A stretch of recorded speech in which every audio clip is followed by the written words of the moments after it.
Welcome to this webinar organized by Academia Europaea in Cardiff on strengthening democracy in Europe.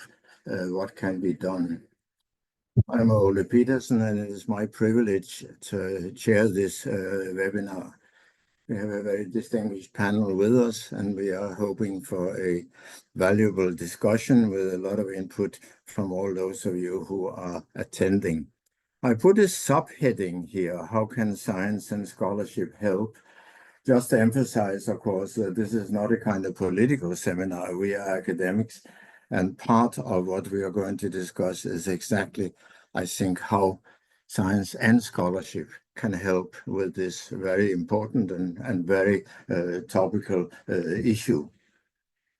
So part of it is, of course, interactions between all of us, and also between academics and governments and prime ministers. And just to illustrate that, I put a picture of a particular event some years ago in which I participated, but I don't have time to go in detail about this at this point in time.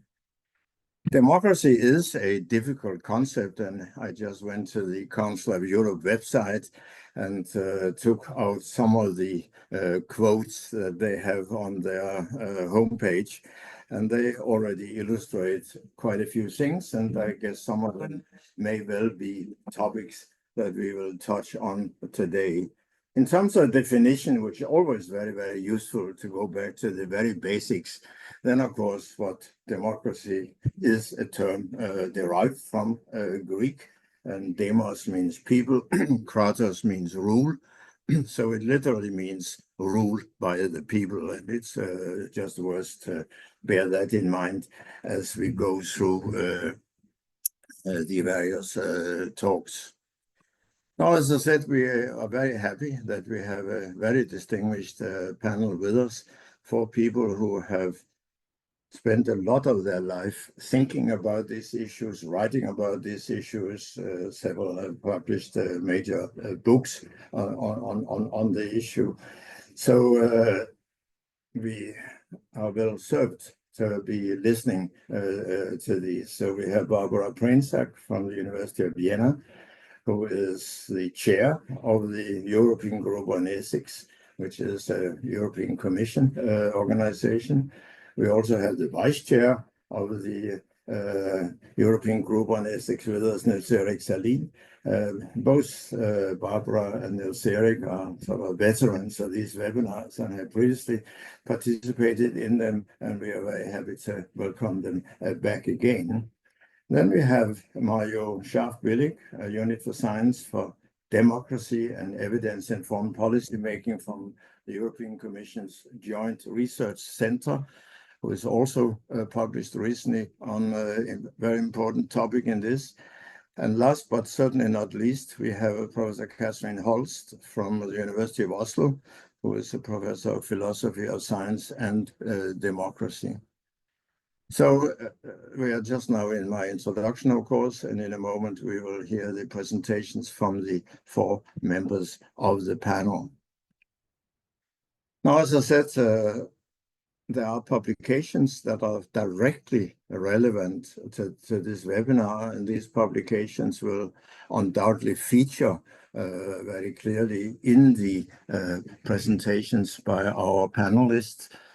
So the European Group on Ethics has published an opinion on democracy in a digital age last year, and more recently another important document on defending democracy in Europe, addressing the threat of authoritarian populism and reinforcing democratic practice. So Barbara Prainsack and Nils-Eric Sahlin will talk probably quite a bit of on these documents and take it from there. And then Mario Scharfbillig, who is one of the authors, as you can see, of the Joint Research Center's recent, published this year, Trustworthy Public Communication, will undoubtedly focus a bit on that document. And then finally, we will have Cathrine and Holst sort of bringing everything together and providing an overall perspective, an independent one from the ones. Just a few words about the host organization that is behind this webinar. This is the Cardiff Knowledge Hub of Academia Europaea. Academia Europaea is a Europe-wide academy, as the name implies. It's an academy like national academies, but just Europe-wide, elects members on the basis of academic excellence. We have more than 5,000 members now. These are leading scientists and scholars across Europe, and they are elected in a competitive peer review process. Uniquely, this academy operates through a network of hubs, and Cardiff is just one of these hubs. But the Cardiff Hub has a particular role because it is particularly involved in Academia Europaea's input to the European Commission's scientific advice mechanism via the SAPEA organization. SAPEA stands for Science Advice by Policy for European Academies. And so there is yet another European Commission link here in all of this. However, I don't want to take any more of the valuable time away from the panelists, and we will now move straightforwardly into the panel presentations. And it is my great pleasure to ask Professor Barbara Prainsack, a member of Academia Europaea, Professor of Comparative Policy Analysis at the University of Vienna, and as I already mentioned, chair of the European Group on Ethics in Science and New Technologies, to give the first presentation. So Barbara, the floor is yours.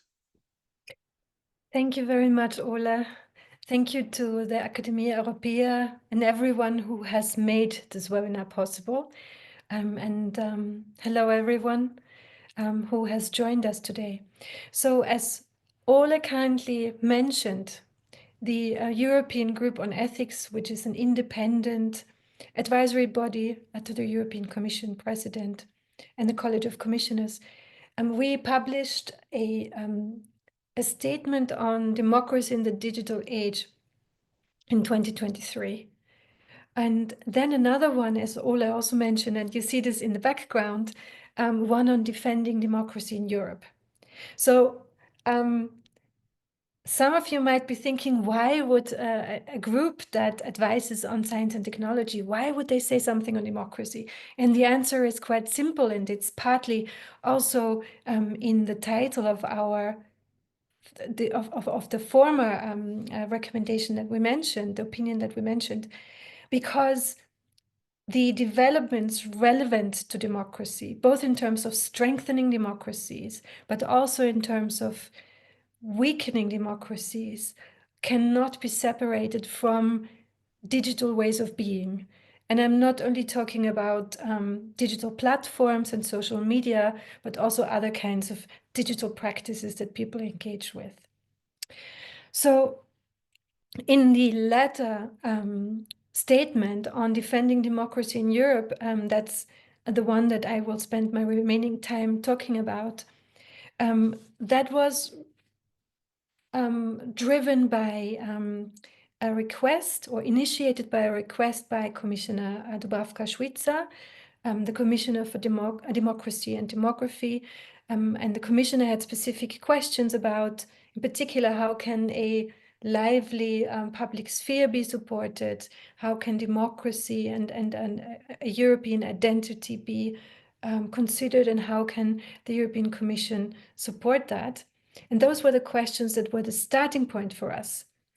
And supported also by SAPEA and by a review of relevant literature in the field, we quickly concluded that there are many different answers that can be given if we don't first define exactly what we mean by democracy and what we mean by populism. So just talking about, is authoritarian populism, which was also one of the questions that was asked to us, is populism a danger to democracy?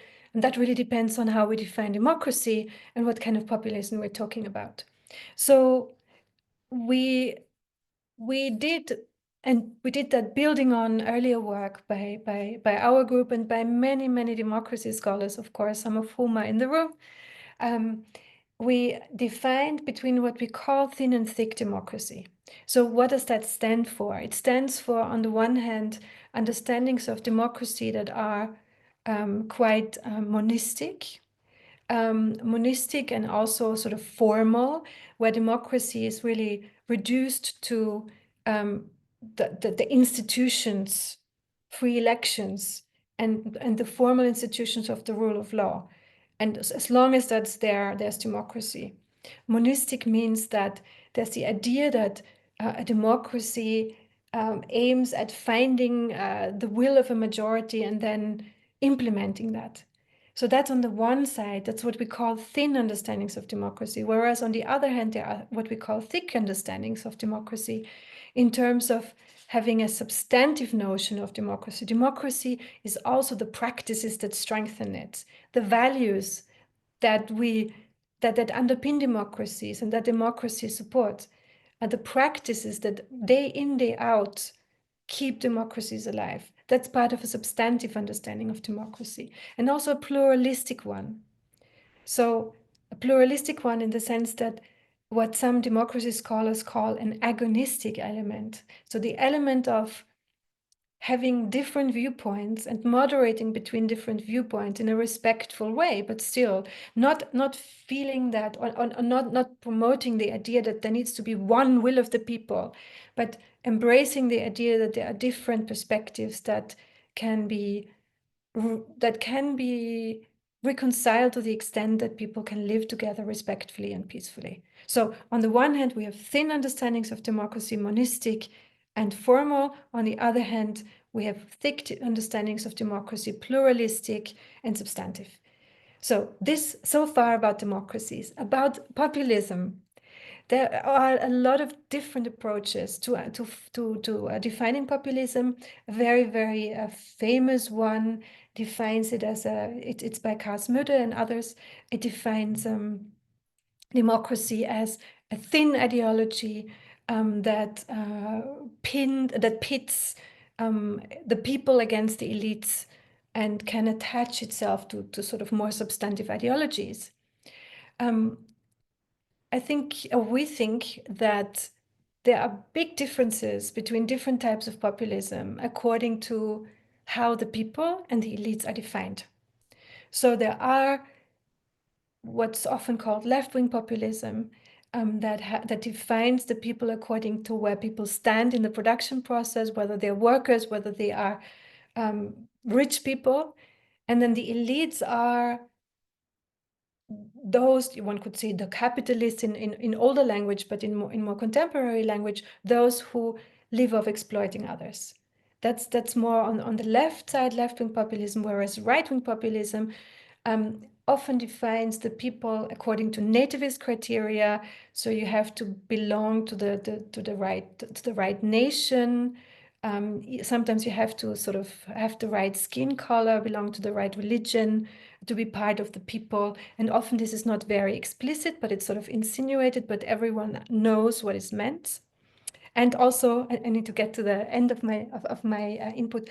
And also the people, the elite includes everyone who's sort of, elected officials, judges, and so on, the media. So, and we conclude in our opinion that this kind of authoritarian populism is not compatible with a kind of thick democracy, with pluralistic and substantive understandings of democracy. And it's important also to note that the road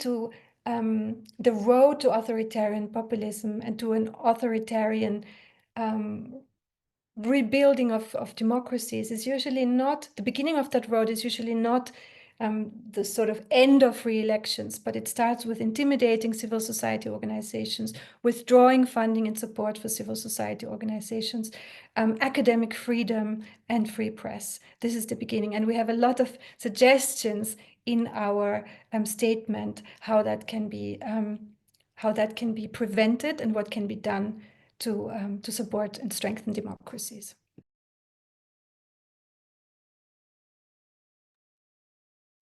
Okay, thank you very much, Barbara, for this very nice introduction to this webinar. We will come back to undoubtedly many of these themes in the discussion. So I think we will probably just move straight on to your Vice Chair, Professor Nils-Eric Sahlin from the University of Lund. And Nils-Eric, the floor is yours. Thank you very much, and I'm very happy that you organized this. What I will do is take off from where Barbara more or less stopped her presentation, and I will actually focus on two of our recommendations. And I picked two which I think is extremely important, but and I am happy to hear what you think about them. And Barbara has already said that in our statement, we make this distinction between a thick conception of democracy and a thin conception, and that the thin conception is very much based on the idea that voting up to a point is good enough, or counting preferences or something like that. So then the question, if we have a thick conception of democracy, what is needed to support a thick or good democracy here? What do we have to do? And what a European group of ethics has said in this statement is that we need to strengthen and secure and support fact and value-based collective memory of European history. That's very important that we do that. And a collective memory can then, we say, be a shield against populism. It can, for example, we say, help us provide protection against the rise of far-right authoritarianism. And we claim that without the collective memories, our democracies are often easy prey for various forms of non-democratic movements. So what we recommend is that more is done to counteract the creation and exploitation of false memories, as well as forgetting what should not be forgotten, which is very important. So what we do is we encourage the European Union and the member states to reinforce mechanisms that secure and support fact and value-based collective memory. This is more or less our recommendation 7. Recommendation 7 has consequences. And one of the consequences is that we must create institutions that not only tell us how it is or it was, and what has happened and will happen, but also explains why things are the way they are. It is, I think, among other things, the fact and the value-based why that strengthen our democracies and make them thick. So schools, museums, and other organizations play an important role here. And this, I think, also answers the question that you saw on Ole Petersen's first slide. That here is something where science and scholarship can help a lot. We need science and scholarship in order to make recommendation 7 work. The other recommendation that I want to emphasize is our recommendation number 6. We say in the statement that there is an interplay between law and authoritarian populism. An interplay that in the worst case can be insidiously destructive of democracy. So what we need to do is to be very careful so we do not create self-defeating democratic systems. And this is a task, and we need to think about it. So recommendation 6 says that we need to analyze the ways in which law and legal processes are at risk of being hollowed out and proposed by authoritarian populist leaders. We then need to find, what we need to find is a way to manage all such threats.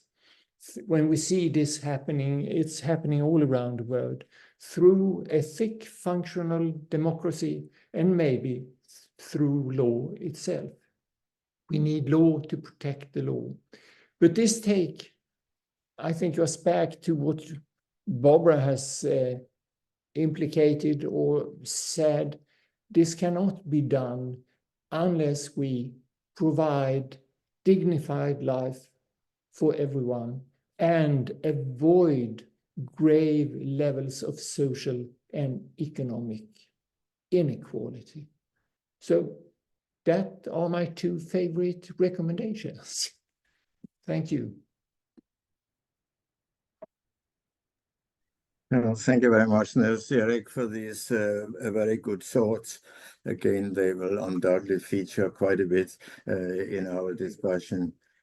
So I think we will, as planned, move on straight away.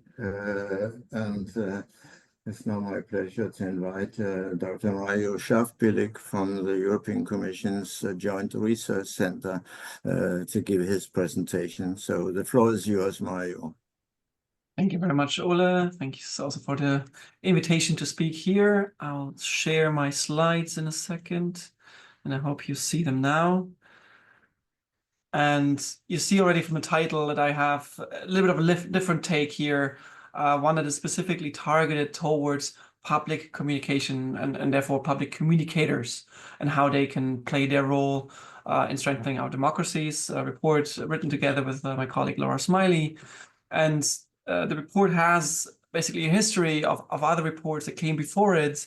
And don't worry, I'm not gonna go into all of the details there, but specifically saying that we have done a lot of research in recent years thinking about the fact that we live in an increasingly polarized world where we are presented with very complex policy problems that we are needing to deal with, climate change, biodiversity loss, inequality, war, terrorism, all of these.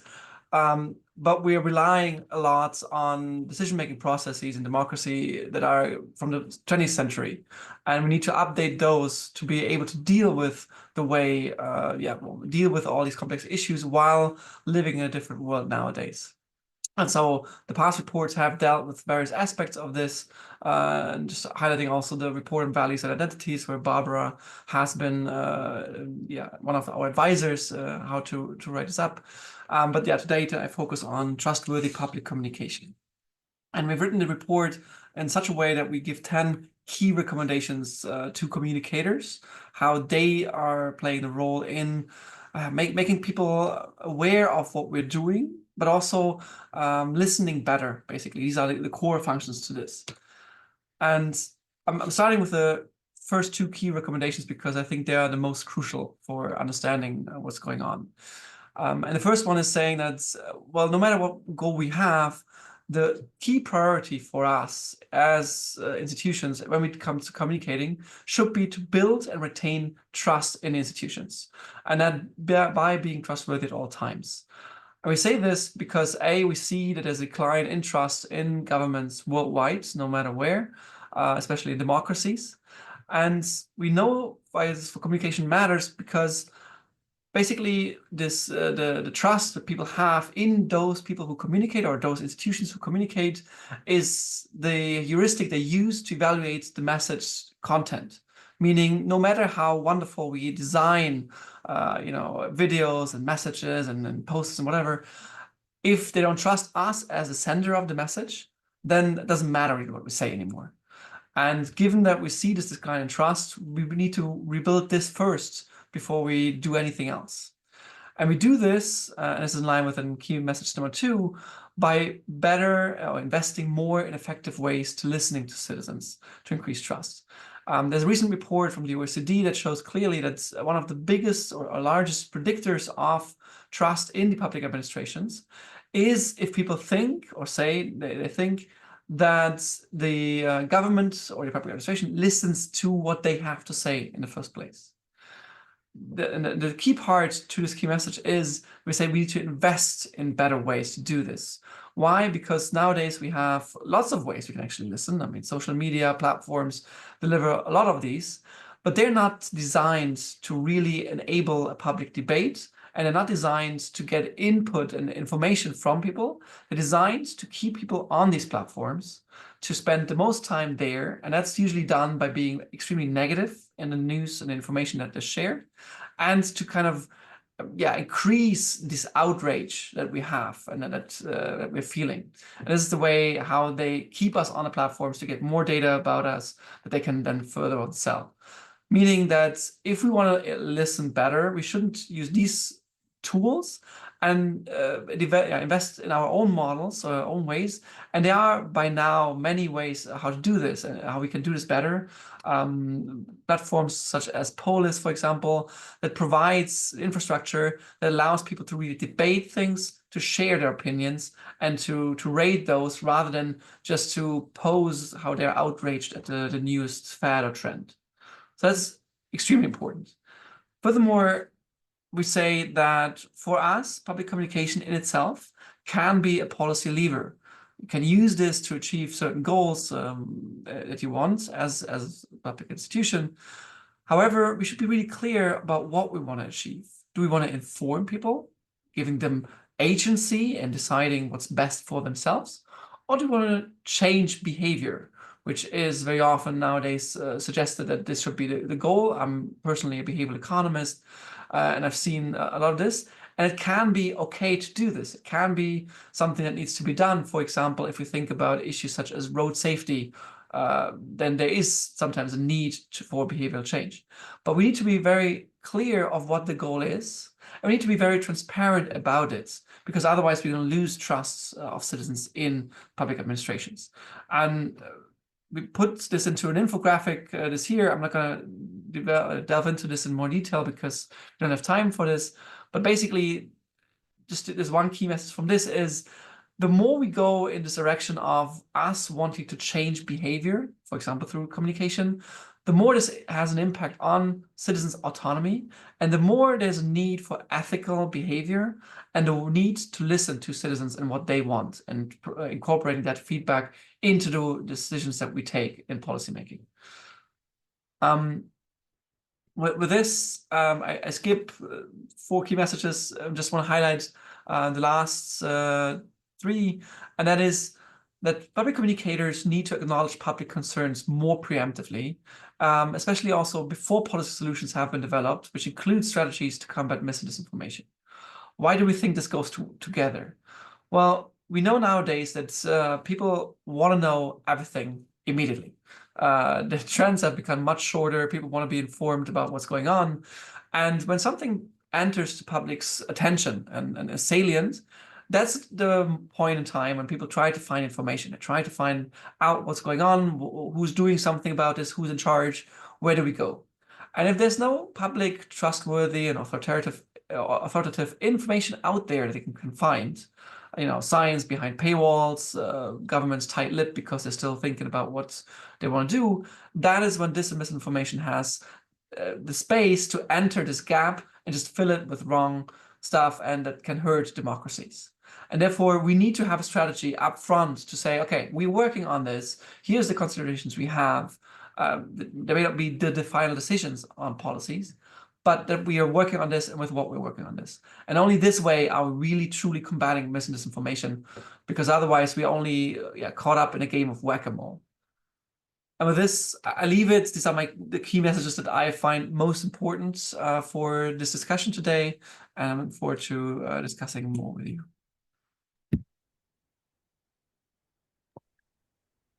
Thank you very much, Mario, for these valuable thoughts and this efficient summary of what is a very substantial report.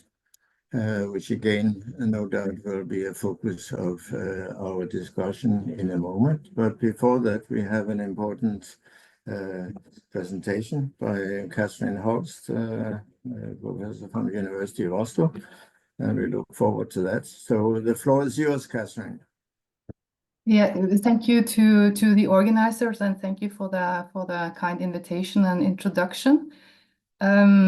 So I've also taken as my point of departure the reports that have been presented here already by the statement on defending democracy in Europe and Mario's report that he presented now on public communications. They are all extremely insightful and thoughtful.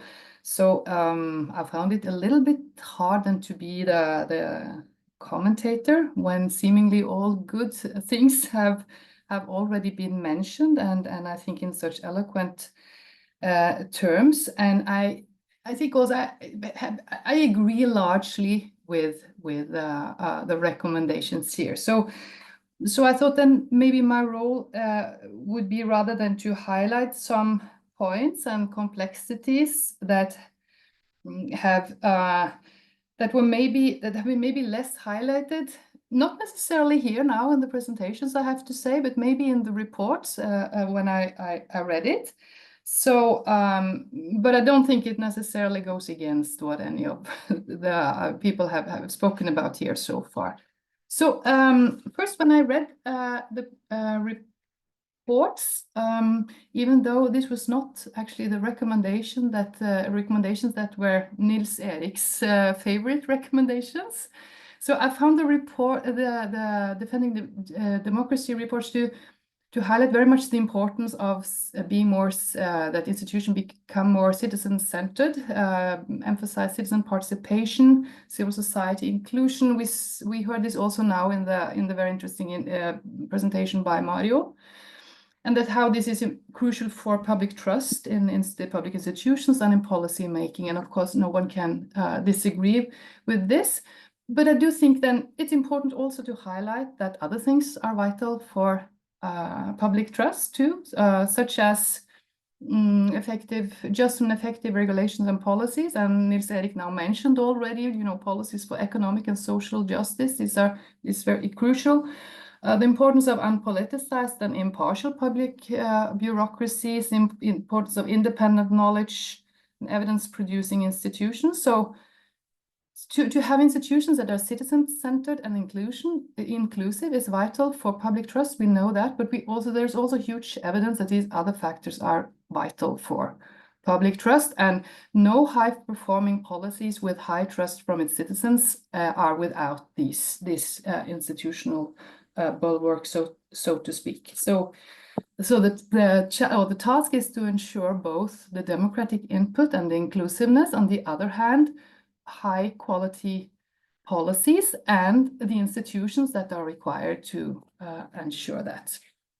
And this goes very well, I think, together with Nils-Eric's favorite recommendations, but still.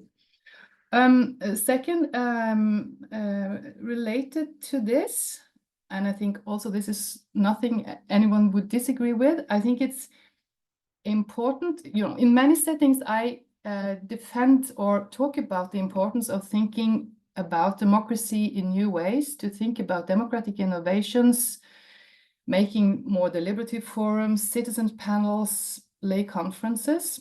I think these are crucial novelties in democracies and important additions, but it's also, I think, very important to maintain the focus on reforming and redesigning the legacy institutions of our democracy. So everything from political party system, electoral systems, parliaments, public agencies, collective bargaining systems. I think these standard democratic mechanisms are also vital, in addition to the novel, important democratic innovations. Once more, I don't think there is disagreement here. It's just I wanted to emphasize this.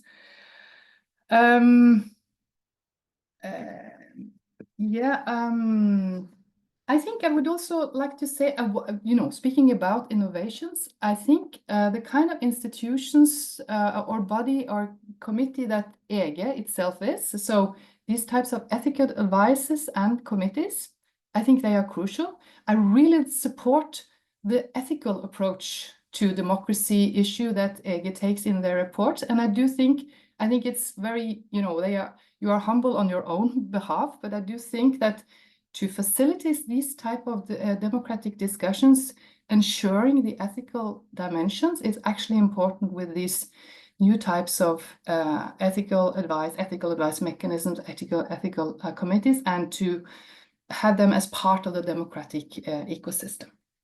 So finally, a comment on this was what Barbara talked about. I really liked, initially very much the idea of distinguishing between the thin idea of democracy and thick idea of democracy, and I would certainly not defend the thin idea of democracy as you define it here. So I consider myself a deliberative democrat, maybe.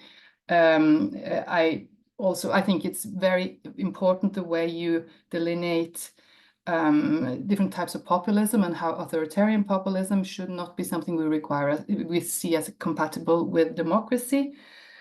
I also liked very much how you emphasized that the thick idea of democracy must embrace cultural pluralism. So therefore, but maybe then in some of the ways that it was stated in the report, there is also some statements about the need for European democracy to embrace thick European community identity. And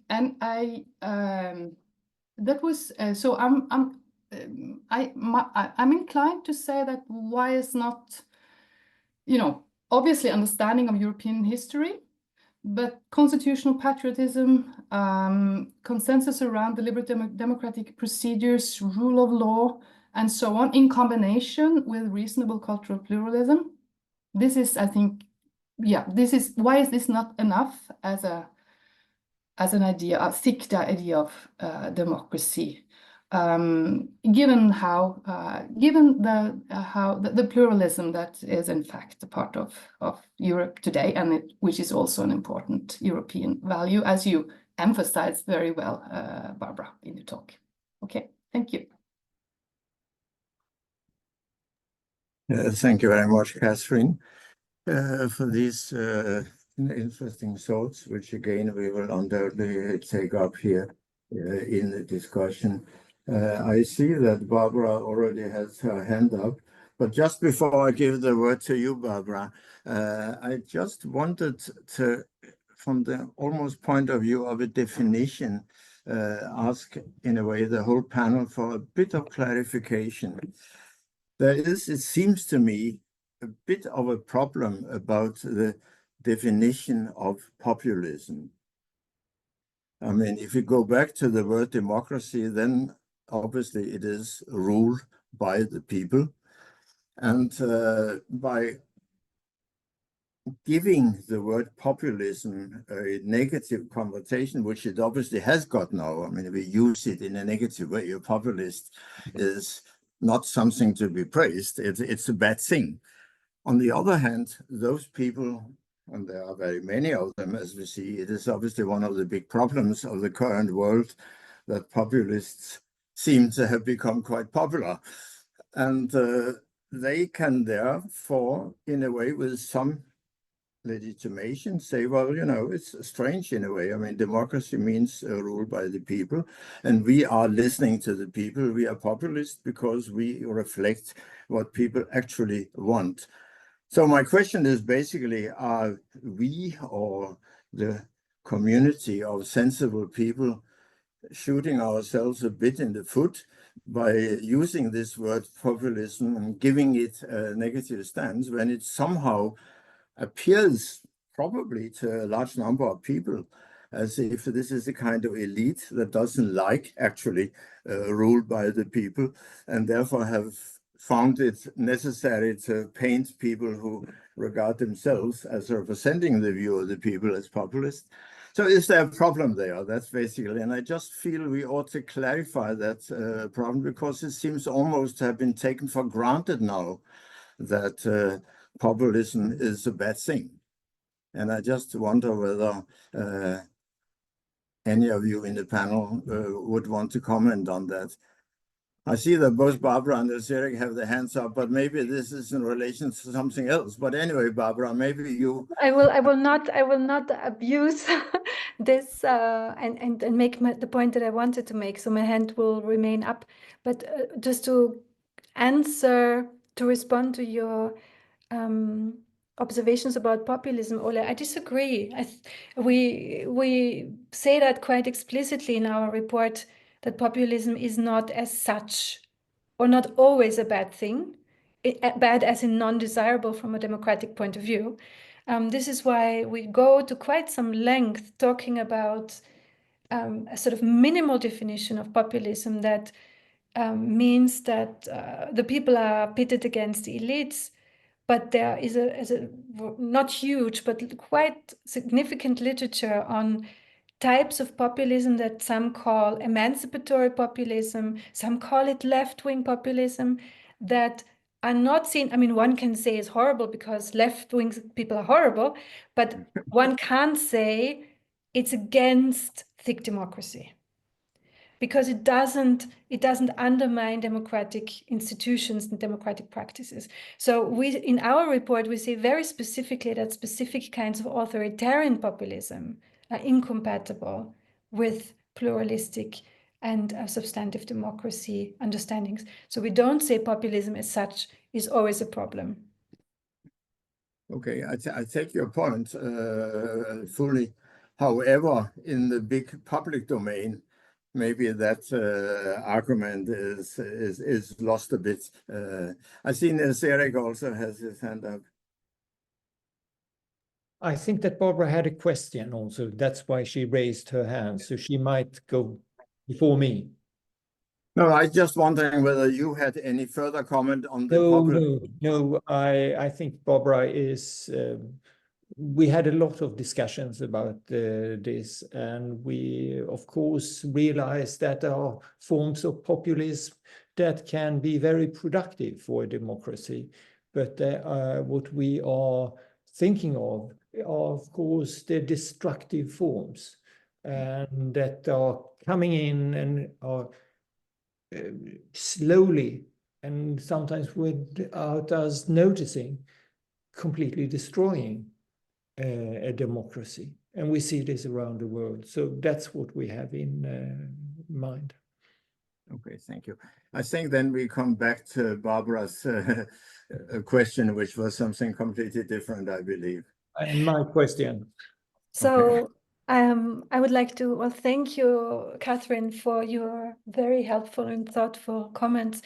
I agree with your comments.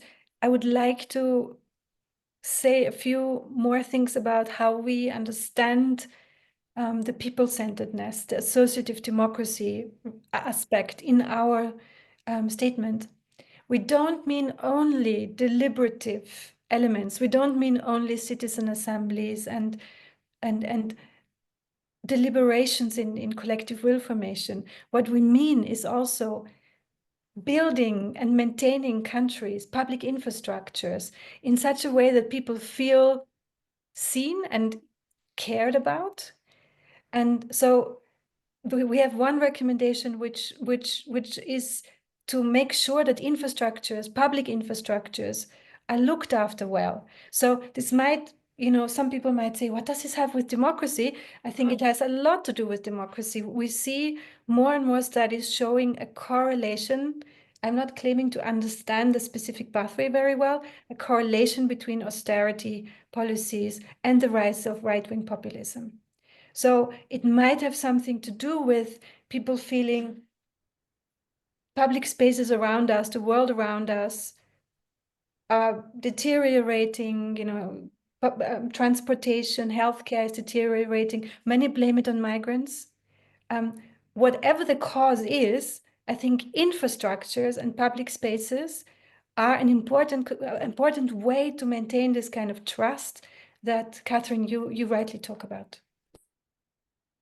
Okay, I think then Nils-Eric probably was the next. Thank you. Mario, I haven't read your report, forgive me for that, but I have a question because the European Group of Ethics wrote another statement on crisis management, and we discussed in that trust and communication and other things. And I was heading a large international research team some years ago, and we also had research on communication. And this is part of recommendation 7. It's hidden there, but it's present. And so one of the things colleagues of mine found was that when you try to gain trust, it is of course important how you communicate, but when you design the communication strategy, it's utterly important to test it. It's like a doctor who is using some new tool without having tested it before he is operating you or doing something with you, and that we have a moral obligation to test the strategies. I'm curious if you have discussed that, because that's then related to create a public space where you can communicate with each other.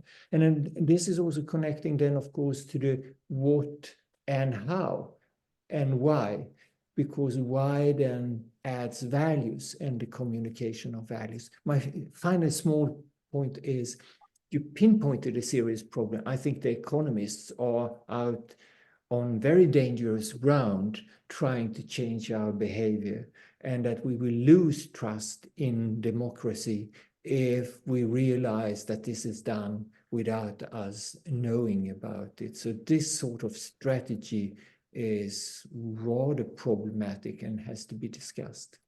Thank you. Okay, Mario?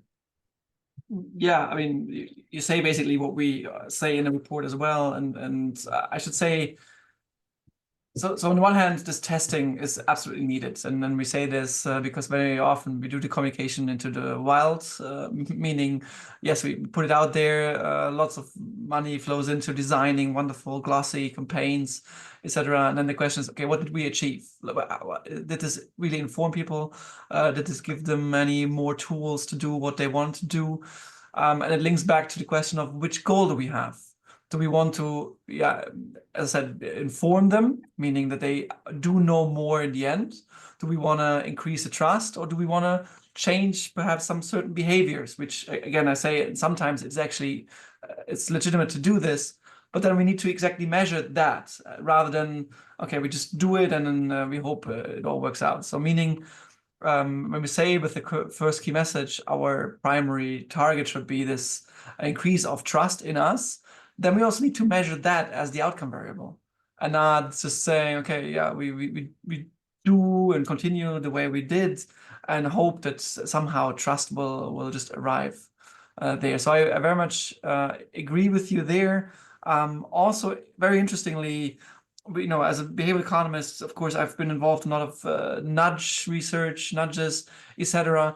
And people are largely in favor of most of the nudges that the field works on. It's reducing obesity, reducing smoking, increasing healthy lifestyles, all of this. And we find, and colleagues did this research, that if you're transparent about these nudges, not only do they not decrease the effectiveness, but sometimes even increase the effectiveness, because people are believing in these goals, and most of those goals where it's applied so far, just to be a good thing. And I'm actually just on a workshop on this, where it's all the discussion about how can we empower citizens to make better decisions, well, by giving them the information of what we're actually trying to do. So I don't think it's a contradiction, and certainly the empirics check out that we just should be very transparent about this. So I agree, basically. There's a question, perhaps, Ole, I don't know, in the chat on from the audience about the regulation of social media platforms. Yeah, I was going to come to that actually. So there's a very specific question from one person attending this webinar, namely whether the panel would be in favor of a kind of stronger government regulation of the so-called tech giants, who are seen by many people as perhaps not particularly helpful in the context that we are discussing. So what is your opinion of, well, we can start with you, Mario, since you have the floor. Ah, yes, and this is something we work on as well, which was part of this previous report on technology and democracy.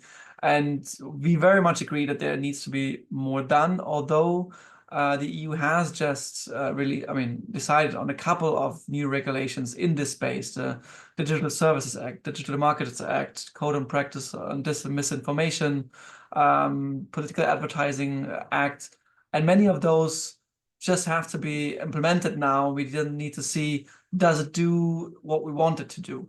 Because I believe at the moment we're seeing some changes, some for the better as well, and I've seen evidence in this direction, but we need to see, does it now work? So I personally say, given from what we had before, let's say 3 years ago, definitely there needs to be a lot of done. Now we need to go back and see, do the things, the laws that we have decided actually work the way we intend them to, which then relies a lot on having access to the data, which isn't yet available to, at least not to researchers. They're still working on it, I think, and the platforms are definitely not helping. They don't want this to be out there. And so we need to push continuously for this, because only then can we say what part of their ecosystem that they are offering is helping, and what part is really actively destroying democracy the way we know it.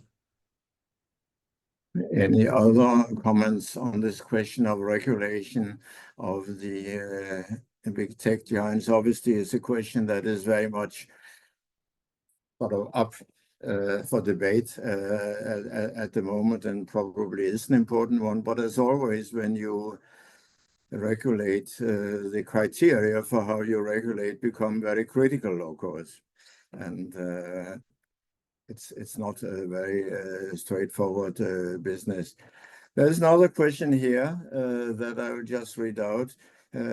We have heard positive visions for the future of democracy, with speakers highlighting the role of institutions and civil society organizations in the reform process. To what extent do the panel members believe that the challenges we face are due to a cumulative lack of innovation within these institutions, many of which are legacies of the industrial age rather than products of the information age? Do we need some institutions to close to create the bandwidth needed for new institutions to grow? I don't know who wants to. Mario, you still have your hand up. Is that in relation to this? Barbara.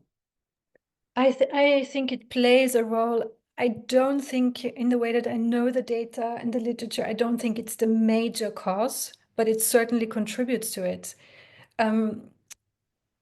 However, I think some things are already happening, and for some reason we don't see them enough, we as a society. So I don't think that people are turning away from politics. People are producing their own energy. They're creating care networks. They are taking to the streets to demonstrate, sometimes about things that I personally don't feel comfortable with, but it's not that people are not political. People are political in many ways and contribute, and these are often ways that that political scientists and also policymakers, public policymakers, don't recognize. So if it's not a sort of a formal citizen initiative or a referendum, it's not seen as relevant to democracy. So that's also what we mean by associative democracy, that some institutions, people solving problems on the ground at local levels, at municipal levels, because many of the problems are different in a rural area of a country than they are in a city. So many of the things, much of the expertise and knowledge of citizens is there, and it's not taken up, it's not bundled and scaled up. So there's a lot that is already there that we just need to see and take seriously. And then, yes, of course, we need democratic innovation. Of course, there are some outdated ways of doing deliberation, elections, and administrations, of course. Do I think that's the major cause for the problem we're in? No. So there is another question here that I will just, this is from Thomas Sturm, who says the presentations were predominantly about what governments or political institutions need to do better or how they need to be changed. And he agrees with many of these things. However, he raises this question about school education, which he feels is inadequate. Our schools mostly do not teach any of these things in a systematic and sustained way. And he says that we are not actually good at reasoning and thinking about this. And we are puzzled why especially young voters, as recently in East Germany, massively fall prey to the AfD propaganda. So what about school education? Is it totally inadequate at the moment? And if so, do we need, so to speak, to take a really more incisive initiative to get that changed? Who wants to tackle it? Nils-Eric. I think that's a wonderful question. I really like it. And of course, you have to, because you are brought up in a democracy, it doesn't mean, as he says, that you know how to behave. You have to be trained, and you should be trained from in school that there are some rules that has to be followed in order to have a democracy. And I think we have forgotten that. I am not accusing the Swedish school system, but I think that we have forgotten that, and how important it is that we are training throughout our lives. It's a very, very good question, and something has to be done there. Barbara, I don't know if you want to add something. Barbara has a hand up. Yeah, and then I will shut up because I'm talking a lot. I think that is actually one of the key problems that that our colleagues put their fingers on, and I think it goes very deep.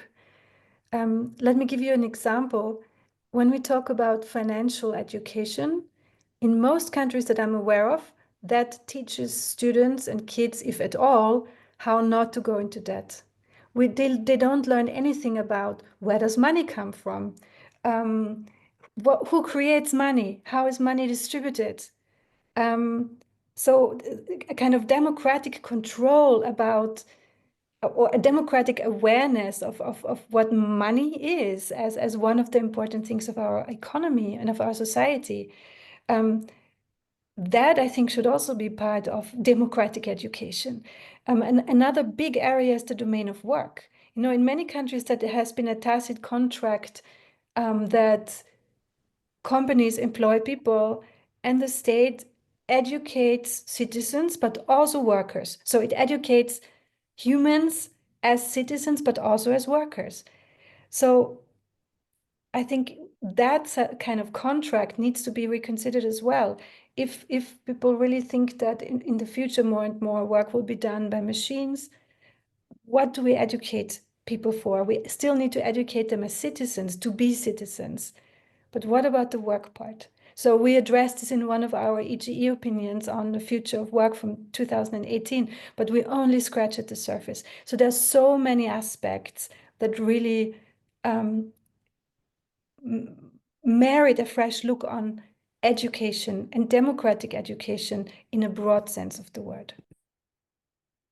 Yeah, I'm sure this is absolutely right, and that this is an issue which we will have to come back to again and again, because as Mark Landon says here, we have had a focus in education on basically educating people who are useful workers in society, can get jobs and get well-paid jobs. But we have not actually educated people in terms of becoming good citizens. And as Nils-Eric says, this is probably a very, very major task for the future. So to be a bit provocative at this point, there seems to be a general feeling, I think, certainly when you read the major newspapers and news outlets, that things in terms of democracy are not actually moving in the right direction at the moment. That there is a substantial rise in support for autocratic people. We see in Germany, of course, the AfD was mentioned by one of the people, and it is a bit frightening to see the rise of what is effectively a neo-Nazi party in a part of Europe that is generally supposed to be a relatively well-educated part of Europe. In the US, there are clearly very, very similar tendencies. So the question is, in a way, are we losing the battle? So we have a lot of good proposals, and these reports are excellent reports, as we all agree on. But is it too little? Is it actually really going to move things in the major way that many people perceive is necessary? And if it is insufficient, what could make a really big change? Because if we are up against an avalanche of other influences that somehow seem to override everything else, then it can appear. I'm being a bit provocative here deliberately, and I'm not saying that this is necessarily my opinion, but some people might say, yes, you are tinkering with, and you're making a lot of very good, nice individual proposals, but are you basically losing the big battle? And I would like to hear the opinion of each of you about this. Who is willing to grasp this? Cathrine, we haven't heard much from you in the last few minutes. Maybe you will rise to the challenge. Yeah. I wish I could sort of. I agree with you that this question arises. I also think you know Barbara mentioned in the introduction that we are not here. We are not politicians. We are not leaders of social movements and so on. So maybe, but we do know a lot about what sustains the democracies, what creates public trust in institutions. These are not like hugely complex issues. We know a lot. We have a lot of robust research findings about what is conducive to it.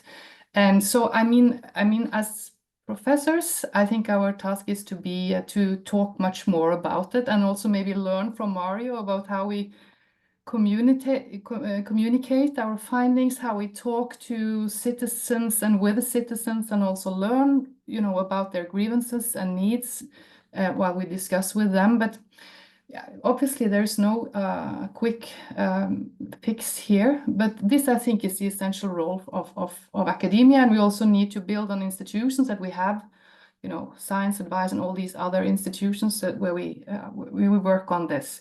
And also, I mean, to be fair, there are more mixed developments too. So you mentioned now some of the maybe very disturbing developments and trends, but I think also if those of us who do research on democracies, real life democracies, also a lot of innovation is ongoing. So that gives some hope too, I think. Yeah, no, we need some hope, definitely. There's no doubt about that, because despair is obviously not a recipe for success. But looking across the world, of course, I mean, very, very major parts of the world are not democracies, obviously. And so if you look at the very big picture, it may not look quite so positive. The other question is, which I think is a bit critical for all democracies, are we having good processes for choosing our leaders? I mean, there's a lot. I mean, leadership is important in every kind of organization, and obviously also very important for democracy. And the way in which leaders get chosen, I don't know whether that is something that some of you have been into, would seem to be a quite important way. Sometimes one cannot help the feeling that we are selecting almost for the worst types of leaders we can get, and that the processes that exist for choosing leaders are not particularly good. But maybe I have a jaundiced view. Ole, you remember the song, Our leaders are the finest men, and we elect them again and again. And but I think the situation is rather gloomy. If you look at the statistics, it is getting worse and worse. There are fewer and fewer real democracies in the world, and something has to be done. And I think that Cathrine, what she says is just correct. We know what has to be done and how we can do things. But the problematic thing here seems to be that we don't do it. From the academic point of view, we do it in theory. We write papers, etc. But what is needed is that we do it in practice, that we start to work hard to defend democracy in practice. And if I look at myself, I'm not doing enough. I'm not working as a politician or part-time politician or trying to do things like that. I'm a theoretician, and that is, if you want to defend the democracy, probably not good enough. Any other? Thank you for those thoughts, Nils-Eric. Any other comments about this kind of big issue? Are we actually making sufficient progress? Is the speed? I mean, as a biological scientist based on chemistry, if I may take an analogy from chemistry, we know from chemistry that a process may occur, but the speed at which a process occurs is pretty vital. And there are a lot of processes that occur in chemistry, but actually quantitatively, they are totally unimportant because they do not occur at a sufficient speed. And that sort of comes to my mind again here. There are a lot of good processes that are there, but is the speed and the momentum sufficient to solve the problems that we evidently have in this world? Barbara, we do want to hear from you, so don't be afraid of speaking too much.